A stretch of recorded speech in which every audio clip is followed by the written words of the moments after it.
Olá, hoje a TV Jornal da Cidade Online entrevista o analista de segurança Benê Barbosa, que há muitos anos traz esclarecimentos sobre a posse e porte de armas. Obrigada por conversar conosco. Imagina, não tenho que agradecer, eu que isso é a oportunidade. Benê, a quem interessa manter a população desarmada? Quais os grupos que lutam por isso hoje no Brasil? Hoje, basicamente, o principal grupo é daqueles que acreditam que o Estado precisa ter ou deve ter o monopólio da força. Ou seja, eles não aceitam que o cidadão, de uma forma individual, também possa garantir a sua própria segurança. Né? Eles querem, de qualquer forma, né, desarmar esse cidadão e manter esse monopólio da força, o monopólio das armas na mão do Estado somente. Inclusive, em 2005, houve um referendo no qual a população disse não ao desarmamento, votando contra a proibição de venda, votando contra a proibição de venda legal de armas no Brasil. Mas isso foi ignorado pelo governo Lula. Hoje nós temos um presidente que defende uma política armamentista. Quais avanços na prática a gente teve de lá para cá? Olha, é sempre muito importante, né, relembrar que nós tivemos esse referendo, que a maioria absoluta da população votou contrária à proibição da venda legal de armas, portanto, né, votou, mesmo que indiretamente, na manutenção do direito do cidadão, se quiser, se tiver preparo, toda essa questão, né, de possuir uma arma para sua defesa. Infelizmente, né, ficou muito claro que para um grande grupo aí de políticos, né, e de governantes, o voto só vale quando lhe favorece, ou quando favorece a sua visão de mundo. Né? Então, como eles perderam, não esperavam perder, eles simplesmente ignoraram esse referendo como se ele nunca tivesse ocorrido. Né? Isso aconteceu durante a presidência do Lula, depois na gestão da Dilma, depois na do Temer, e ainda, infelizmente, parece que ainda isso não foi aceito por grande parte do nosso Congresso, né? Os senadores e deputados federais aí eleitos, mesmo muitos deles sendo eleitos com a bandeira conservadora, tentam, de qualquer forma, manter o Estatuto do Desarmamento da forma que ele está hoje. Quando a gente fala em desarmar a população, a gente não está falando de fuzis do tráfico, dos armamentos de guerra encontrados com marginais, mas sim de armas registradas de baixo calibre que a população possa ter. Porque os bandidos, eles não adquirem arma de forma legal, né? Vai sumir só o 38 do vovô. Exato. Uma coisa que precisa ficar sempre muito clara, né, foi muito, muito importante, muito pertinente a sua pergunta, né, é sobre essa questão. Então, assim, a primeira coisa óbvia, né, é que o bandido não compra armas em loja, né?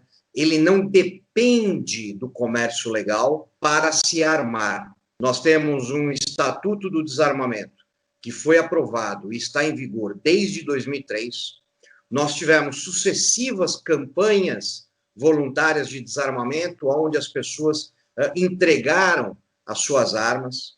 Nós continuamos tendo aí, por ano, milhares de armas apreendidas pelas forças de segurança. Nesse período também, 90% das lojas de armas fecharam no país. Nós tínhamos mais de 2.000 lojas, acabamos com 200 e poucas lojas. Ou seja, o comércio legal ele foi fortemente impactado pela nova normativa, pelo chamado Estatuto do Desarmamento, exatamente como eles previam que aconteceria, né? E isso, de forma nenhuma, impactou no arsenal criminal, no arsenal ilegal na mão dos criminosos, né? Porque eles continuam se abastecendo, obviamente, por meios ilegais, contrabando, fabricação clandestina, né, desvio, etc. Ou seja, o bandido ele vai dar um jeito sempre de se armar. E, da mesma forma, não depende da questão de, essa arma pode, essa arma não pode. Ele compra tudo que ele tiver dinheiro para comprar, sem nenhum tipo de restrição, né? A própria ideia, né, de que o cidadão ele compra uma arma, tem essa arma furtada ou roubada e vai parar na mão do crime, também é absolutamente falsa, né? Se isso fosse verdade, nós teríamos visto nesse período uma diminuição desse arsenal criminal. Isso não aconteceu. O que a gente vê ano após ano é principalmente o crescimento da apreensão de fuzis e de armas que não estão acessíveis ao cidadão, mostrando que os caminhos da ilegalidade são outros.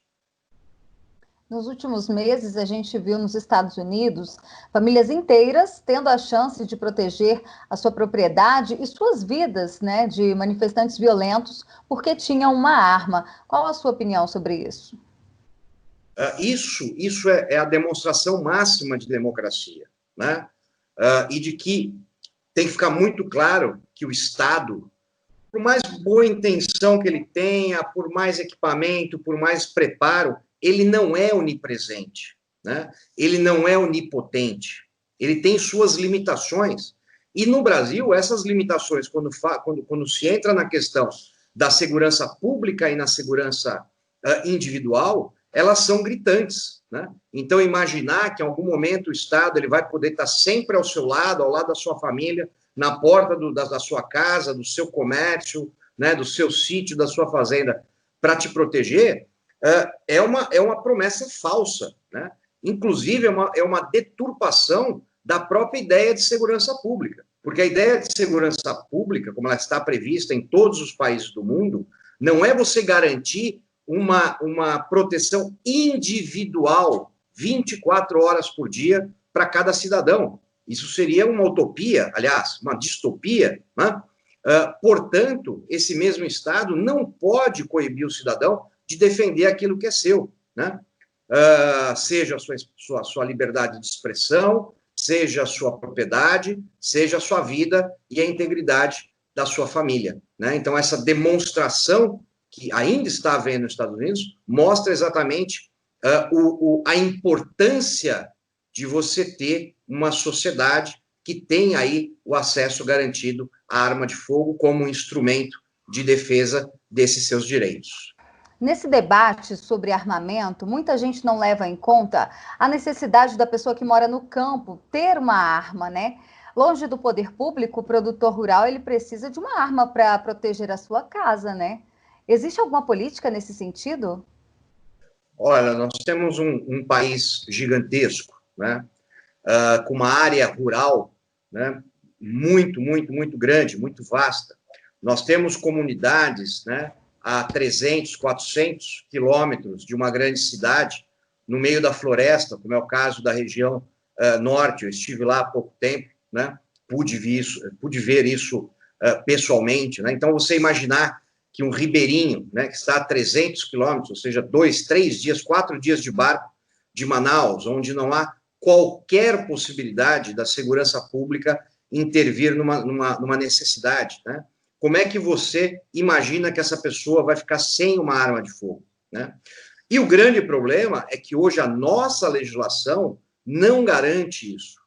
Ela é uma legislação burocrática, restritiva, cara e elitista, que impede exatamente essas pessoas mais pobres de terem uma arma legal para sua defesa. Infelizmente, essas pessoas acabam indo para a ilegalidade, né? Precisam, né? Acabam sendo obrigadas a se abastecer, né, de contrabandistas, com armas contrabandeadas, com munição contrabandeada, exatamente porque nós temos um grave problema no nosso Congresso, né? Que quando ele pensa as leis, ele pensa as leis, via de regra, para os grandes centros urbanos, né? Então, na cabeça do nosso legislador, quando você fala em requisitos para comprar uma arma de fogo, ele imagina o quê? Um cidadão de classe média, que mora em São Paulo, que mora no Rio de Janeiro, que mora em Brasília, que mora aqui em Florianópolis, que tem acesso, que tem estudo, que tem dinheiro, e aí ele vai conseguir comprar uma arma de fogo. Só que ele esquece que 90% do país não é representado por pessoas assim, né? Então, isso é uma luta antiga nossa, né? Deveria haver essa diferenciação, ou seja, um ribeirinho que quer comprar uma espingarda de um cano para sua sobrevivência não pode ter os mesmos quesitos que eu que estou aqui, né? E quero comprar uma pistola nova, né? Deveria haver uma facilidade nesse sentido para garantir esse direito, porque impedir realmente que ele tenha uma arma, ninguém vai conseguir impedir. Você poderia desmistificar os principais argumentos dos desarmamentistas? Quais são as piores falácias que você já leu e ouviu?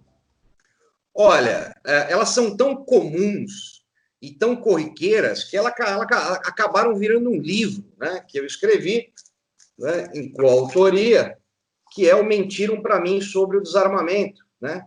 Que esse livro traz exatamente as 9 principais mentiras que são contadas ao longo desses quase 30 anos que eu atuo nessa questão, né? Então, por exemplo, que mais armas causam mais mortes, né? Causam mais criminalidade, isso é falso, né? Que o governo está preocupado com você, com a sua segurança, quando ele diz que ele quer te desarmar, né? E a história do mundo mostra que não é assim, né? Muito pelo contrário, né? Todos os governos autoritários desarmam a população para garantir o poder, né? E por aí vai. Em 2019, o general Mourão falou que ainda bem que a população da Venezuela estava desarmada, senão haveria uma guerra civil. O que você achou desse comentário? Lembrando que, apesar do presidente Bolsonaro ser armamentista, alguns membros do seu governo não são, né? Foi uma frase de uma infelicidade, né, absurda, né, uma frase completamente inaceitável, né? O que o nosso vice-presidente estava dizendo ali é que é melhor ter um povo subjugado por uma ditadura, morrendo de fome, do que tendo a possibilidade de se rebelar contra esse tirano que o oprime, né? Infelizmente, essa visão do general Mourão, ela não é única, né? Ela não é só dele, né? Muitas pessoas, principalmente no meio militar, no oficialato militar brasileiro, pensam exatamente dessa forma, né? Eles acham que não, que a população não tem que ter armas de fogo. Isso é histórico no Brasil, né? Histórico. E vem muito fortemente, né, esse entulho autoritário, né, na questão das armas de fogo, vem diretamente do ditador Getúlio Vargas, que foi quem começou a impor esta mentalidade nas Forças Armadas. Então, lá em 1935, né, ele coloca o exército para colocar essa questão, a fabricação, a venda, até o tiro esportivo é controlado pelo exército no Brasil, né? Isso não existe em nenhum país democrático do mundo, simplesmente não existe. Tudo isso vem de Getúlio Vargas, um ditador, né? Com grande simpatia pelo fascismo, né? Em especial pelo fascismo de Mussolini. Então, nós precisamos mudar essa mentalidade, né? E é isso que eu tenho trabalhado todos esses anos, né? É trazer informações, né?